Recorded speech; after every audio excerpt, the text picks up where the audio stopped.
Jauh sekali, Nak. Kalau jauh, suaranya nggak masuk ke sini dong. Yang masuk suara ini. Ya kan? Caranya kamu bawa, kamu dekatkan ke situ. Gitu. Yang namanya broadcast gitu. Kalau nggak mau panas-panasan, jangan masuk broadcast. Jadi dipindah dari Bang Nopal.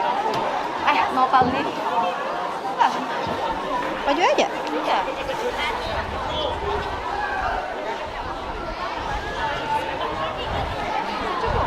Masih cukup. Maju lagi.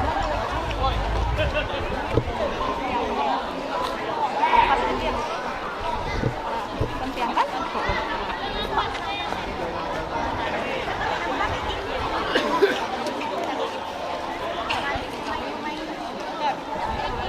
Assalamualaikum warahmatullahi wabarakatuh.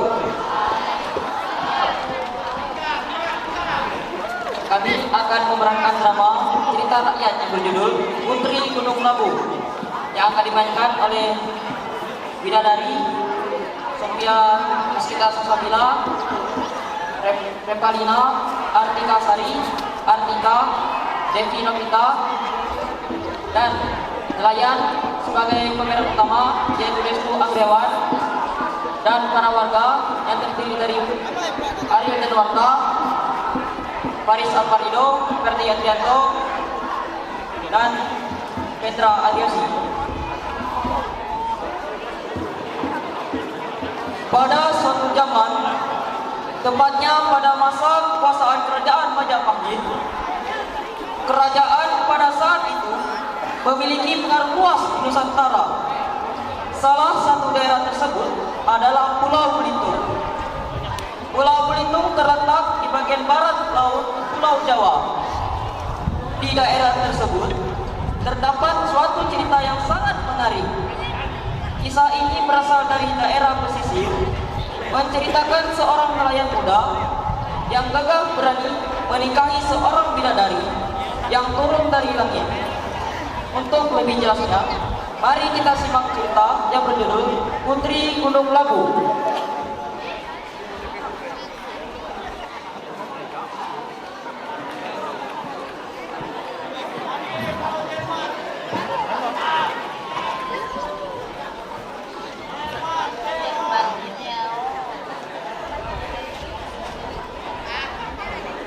Dengan perahu kecil dan perlengkapan memancing seperti jala dan pancing, serta dengan dibekali sedikit makanan, pemuda itu tampak bersemangat mengarungi samudera yang luas untuk mencari ikan. Dalam pelayaran itu, nelayan muda tidak tampak menemui kesulitan. Cuaca begitu bersahabat membuat tangkapan nelayan muda begitu memuaskan.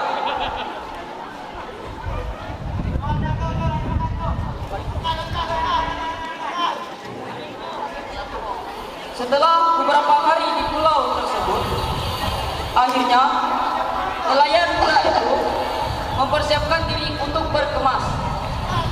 Karena akan mengarungi lautan yang sangat luas, diperbaiki kapal kecil tersebut. Di saat memperbaiki perahunya, datang seorang laki-laki berjalan ke arahnya.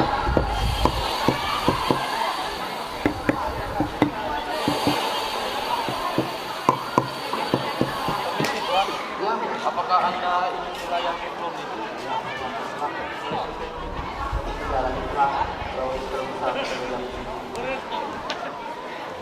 Akhirnya, nelayan muda dan laki-laki itu pun pergi bersama mengarungi lautan ke Pulau Belitung.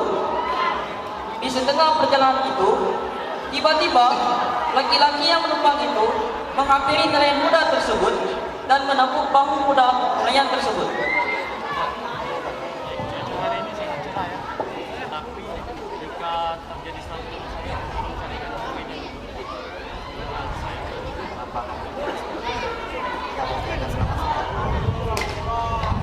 Tiba-tiba saja cuaca berubah, langit menjadi mendung, angin berhembus kencang dan rintik hujan pun mulai berjatuhan dengan deras membuat pandangan tampak tak jelas. Cuaca yang cerah tadi berganti menjadi badai. Setelah 7 hari 7 malam, badai pun berangsur reda. Saat pelayan muda tersebut akan menghampiri laki-laki itu, betapa terkejutnya dia, bagai ditelan bumi yang hilang tanpa sisa.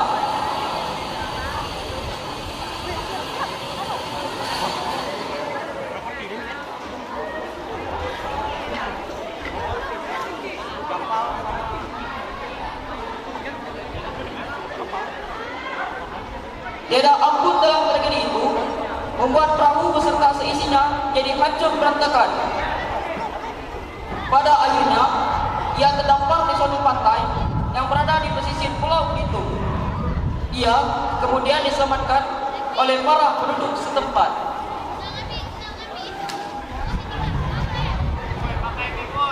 Cuaca hari ini sangat cerah. Semoga kita mendapatkan banyak ikan. Semoga saja. Lihat di sana. Sepertinya ada seseorang. Iya, kau benar. Ayo kita lihat.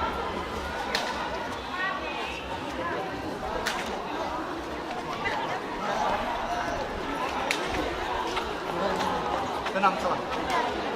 Tenang tuan. Kak, kami menunggu kamu di pesisir pantai. Kak. Stop, stop. Stop.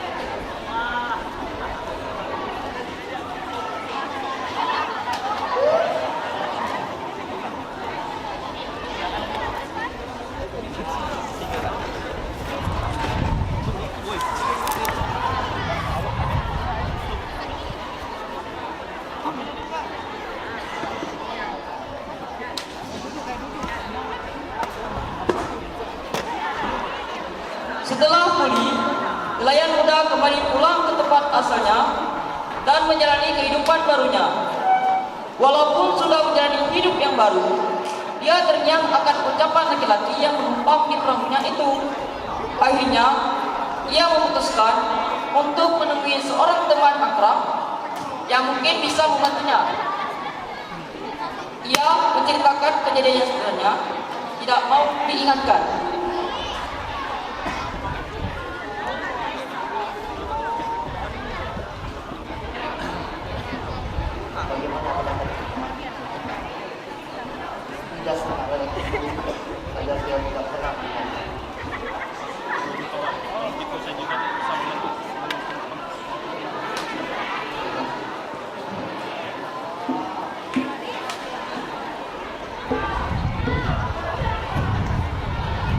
Dengan perasaan bingung, ia pun pulang ke rumah.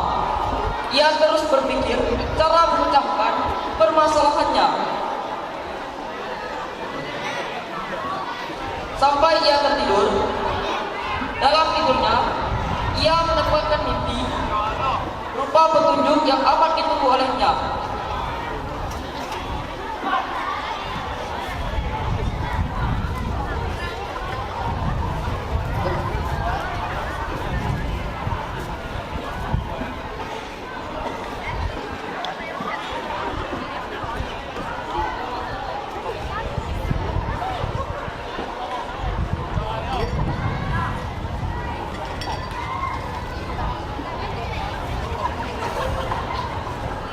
Keesokan harinya, ia kembali menemui temannya dan menceritakan peristiwa dalam mimpinya itu.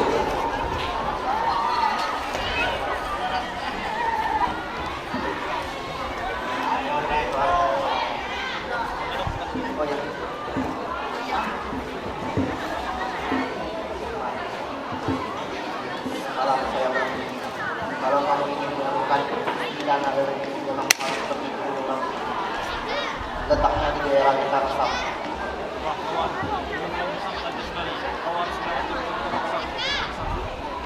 Baiklah, terima kasih kesiapannya.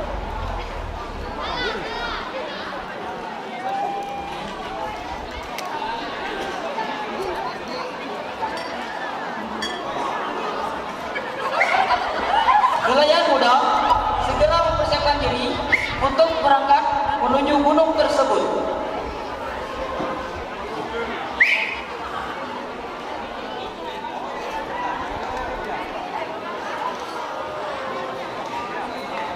Berkilo-kilometer ia telah lalui dengan berjalan kaki.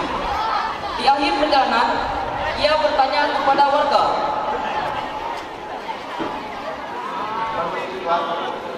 Apakah benar Raja Karasak? Ya, benar. Ini merupakan wilayah desa Jakarta. Apakah masih jauh? Gunung Lawu. Jaraknya 9 jauh lagi. Memangnya ada keperluan apa Anda ingin pergi ke sana? Saya termasuk beberapa orang percaya ada bidadari saling turun dari langit dengan diri mereka yang namanya batu kecambah. Berhati-hatilah tidak ada yang bisa. baiklah, terima kasih. Saya ada petunjuknya. Saya akan melanjutkan perjalanan.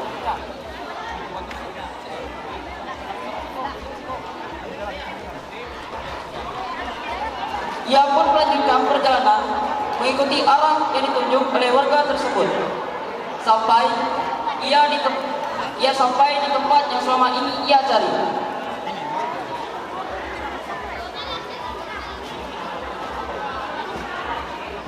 Oh, ini yang dinamakan Gunung Lawu.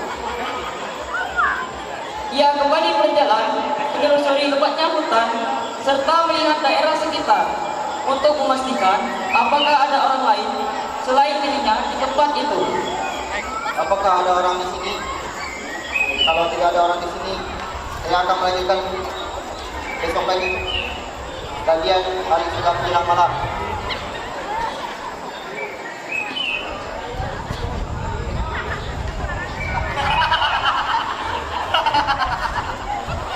Keesokan harinya, ia kembali melanjutkan pencariannya terhadap istri dan anak laki-laki itu. Namun, hasilnya tetap sama saja. Sampai suatu ketika, ia letih dan duduk di bawah sebuah pohon dan bergumam.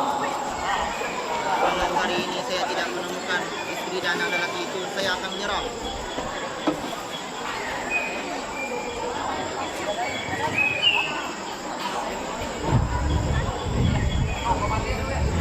Tiba-tiba terdengar suara berisik dari kejauhan. Beberapa wanita sedang bersukaria yang sepertinya tidak jauh dari tempat lain benda tersebut. Dengan rasa penasaran, ia pun bangkit dan mengikuti arah suara itu. Sepertinya aku mendengar sesuatu. Dan dari kejauhan terlihat beberapa sosok wanita yang sangat cantik sedang bercanda di sebuah mata air berbentuk kolam terbuat dari alam. Sedang apa wanita-wanita ini bermain di hutan yang besar itu? Dengan keberanian pelayan muda itu berjalan mengendap-endap mengamati salah satu selendang yang di atas batu besar. Entah mengapa ia mengambil yang berwarna kuning emas lalu pergi untuk bersembunyi.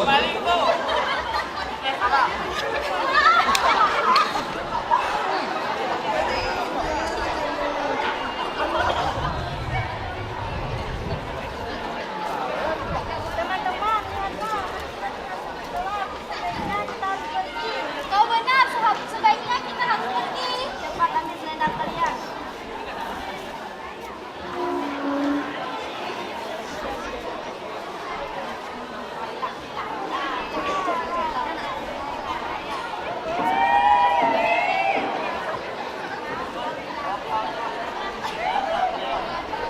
Tunggu teman-teman, apakah kalian melihat selendangku? Tidak, emangnya kenapa? Sepertinya selendang milikku hilang. Hah? Bagaimana bisa? Tadi kau meletakkannya di mana? Di mana kamu meletakkannya? Aku meletakkannya di antara batu ini. Apa kamu sudah menyusunnya dengan benar? Ayo teman-teman, kita bantu dia mencarinya. Baiklah, ayo.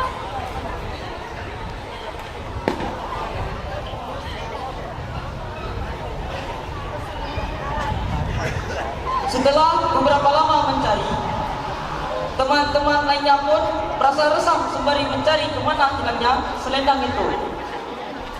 Sepertinya kita tidak bisa menemukan selendangmu. Lagi pula cuaca hari ini sudah sangat gelap. Kita tidak bisa berlama-lama di sini. Kita harus kembali. Maafkan kami teman, kami tidak bisa menemukan membantumu menemukan selendangku itu. Ayo teman-teman, kita harus kembali. Ayo. Dengan raut wajah yang sedih, mereka pun meninggalkan teman mereka sendiri. Nelayan merasa kasihan melihat kesedihan yang menimpa wanita tersebut. Dengan kekuatan batin yang tersisa, dia memberanikan diri untuk menghampiri bidadari itu. Pergi kamu. Tenang, Aku ingin membantumu.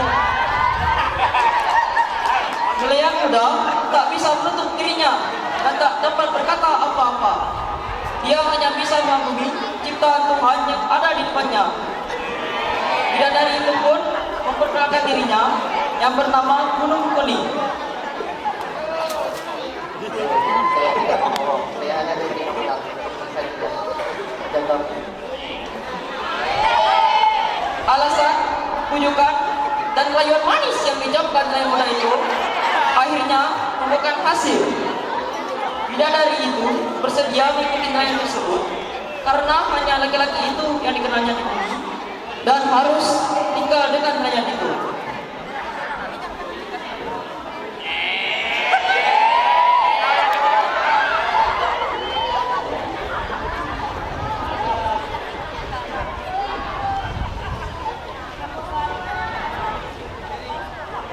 Setelah hari itu, nelayan menyelesaikan hidupnya dengan keadaan bidadari dan sebaliknya, bidadari menyelesaikan diri dengan kehidupan nelayan muda itu. Mereka memutuskan untuk menikah dan tak lama mereka pun dikaruniai seorang putri yang sangat cantik dan putri itu diberi nama Putri Galuh.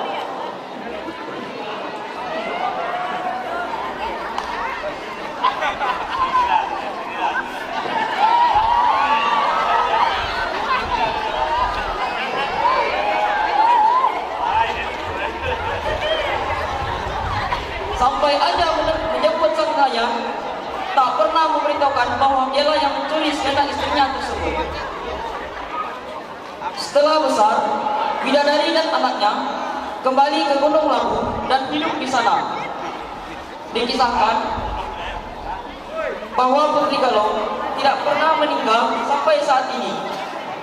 Dia hidup kekal bersama prajuritnya di Gunung Labu. Para ketua di desa Jagatarsa percaya bahwa Putri Galuh masih berkeliaran untuk mencari seseorang yang akan menjadi prajuritnya yang setia hidup kekal bersamanya. Mereka percaya bahwa sosok penampakan wanita itu adalah penampakan Putri Galuh dan seketika penampakan itu pun hilang dengan sendirinya.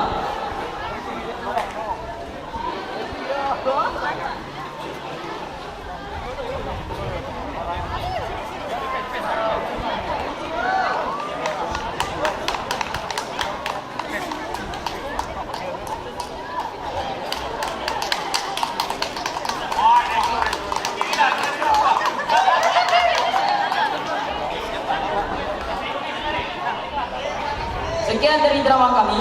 Apabila ada kata yang bisa pahami, mohon dimaafkan.